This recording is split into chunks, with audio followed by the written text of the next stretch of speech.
તો આજે પહેલી વાર મેં બહુ મસ્ત કામ કર્યું છે અને એ છે કે હું 9 વાગે જાગી ગયો. તો 9 વાગે જાગતા જ પહેલાં જ મારામાં મારા ફ્રેન્ડનો કોલ આવી ગયો.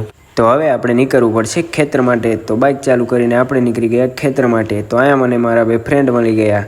તો હેલો અંકલ, કેમ છો? મજામાં? એમની સાથે એક બીજા પણ છે. Hello uncle.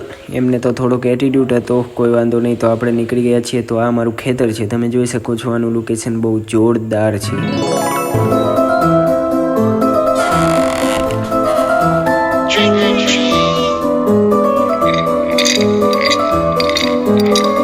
તો અહીંયા બાજુમાં જ એક નદી છે. તો નદીમાં લોકેશન બહુ જોરદાર હતું. તો અહીંયા આપણને મળી ગયા કૂતરાભાઈ. હેલો કૂતરાભાઈ. તો કૂતરાભાઈ તો ગુસ્સો થઈ ગયા. તો મેં કીધું આવી જા લડવું હોય તો. મને ખબર નથી કે એના માણસો જાજા છે, તો એ તો બહુ વધારે થઈ ગયા. તો પછી હું તો ભાગ્યો અહીંયાથી.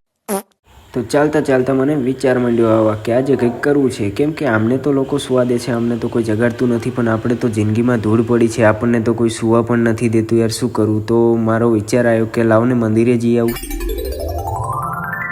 તો આવો સરસ વિચાર આવ્યો એટલે હું તરત જ ખેતરથી નીકળી ગયો મંદિર જવા માટે. તો મંદિર જવા માટે મારે મારા બાઇક પાસે જવું પડશે. તો બાઇક પાસે જવામાં હું બાઇક ઉપર ચડી ગયો અને ચાવી કાઢી. તો ચાવી કાઢીને હું તો લાગ્યો બાઇક ચાલુ કરવા. અરે યાર, ચાવી ઊંધી નાખી દીધી. આ ચાવી પણ ના લાગી. તો હવે આ ચાવી તો લાગી જ જોઈએ અને ચાલુ થવું જ જોઈએ. તો હવે આપણે બાઇક લઈને નીકળ્યા મંદિર બાજુ.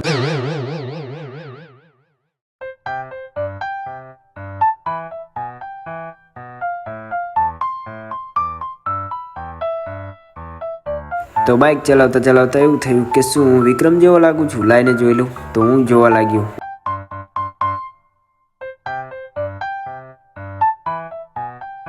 પછી તો મને પાછું પણ એમ થયું કે હજી એકવાર જોઈ લઉં. અરે હા યાર, લાગુ છું તો વિક્રમ જેવો જ તેવો.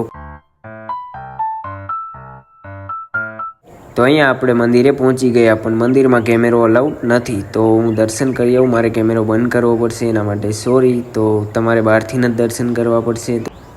તો તમે અહીંયા મંદિર જોઈ શકો છો અને અંદર પૂજારી મહારાજ પણ છે, તમે જોઈ શકો છો. અને હવે હું દર્શન કરીને આવી ગયો છું. આપણે હવે નીકળી ગયા ઘર તરફ. તો ઘર તરફ જવામાં ઘર ઘણું દૂર છે. તો હવે આપણે આવી ગયા છીએ ઘરે. તો ઘરે આવીને મને વિચાર આવ્યો કે થોડુંક જમી લઉં. પહેલાં ભૂખ લાગી ગઈ છે, તો ખાવું શું? ચણા ખાઈ લઉં. તો આપણે ઉપાડ્યા છે ચણા. તો હવે ચણા ખાવાનું સ્ટાર્ટ કરી દઈએ.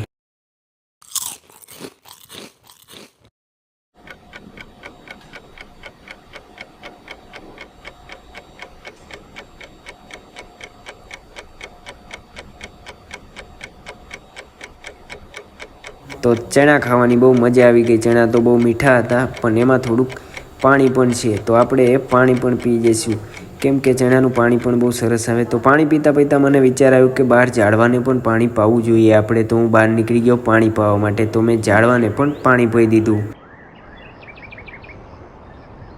પાણી પાતા પાતા મને પણ વિચાર આવ્યો કે 3-4 દિવસથી નાહ્યો નથી, તો થોડુંક નાહી લઉં. તો આપણે પણ ઝાડવાને પાણી પીને પછી નાહવા નીકળીએ. તો હવે અમે નહીં લીધું છે અને અમે નીકળી ગયા છીએ દૂધ લેવા. હું, કલ્પેશભાઈ અને અમારી સાથે છે છોટું એક કિશનભાઈ. તો અમે દૂધ લેવા પહોંચી ગયા, પણ અહીંયા તો થોડીક વાર લાગે એવું છે. તો કંઈ વાંધો નહીં, અહીંયા આપણે થોડીક વાટ જોવી પડશે. તો આ ભાઈનું કામ જોઈને મને પણ એવું લાગ્યું કે લાઈને હું થોડીક વાર ગાય દોવા બેસી જાઉં. તો મેં ભાઈને પૂછ્યું કે મને દોવા દેશો? તો ભાઈએ તો મને ના પાડી દીધી કે આ તમારું કામ જ નથી. ભાઈ મજા આયા.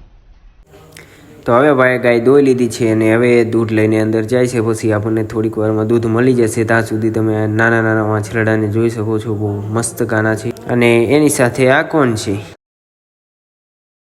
આજે મને એવું લાગે છે કે અમે ત્રણે હીરો જેવા છે.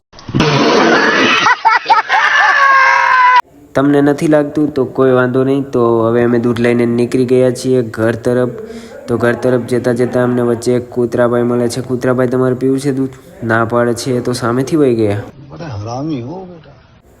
તો હવે અમે દૂધ લઈને નીકળી ગયા છીએ. તો કિશનભાઈના હાથમાં શું છે?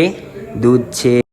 તો ઘર થોડુંક જ દૂર છે બસ. તો હવે અમે અમારા ઘર પાસે પહોંચવા આવી ગયા છીએ અને અહીંયા અમે બહુ દૂર નથી રહ્યા હવે ઘરથી. તો અહીંયા કલ્પેશભાઈનું બાઇક પડ્યું છે અને હવે અમે સીધા પહોંચી ગયા ઘરે. તો ઘરે આવીને આપણે પોઈન્ટ બંધ કરી દીધો. બાઇક અહીંયા છોડીને આપણે આવી ગયા ઘરની અંદર. તો ઘરની અંદર આપણે પહેલાં જ ચાલુ કર્યો ગલોપ. તો ગલોપ ચાલુ કરીને હવે આપણે બહુ જ થાકી ગયા હતા, તો સીધા જ સુવા માટે. તો તમને બ્લોગ કેવો લાગ્યો? સારો લાગ્યો હોય તો ચેનલને લાઇક શેર સબસ્ક્રાઈબ કરતા રહેજો. મળીએ ને એવા બ્લોગ.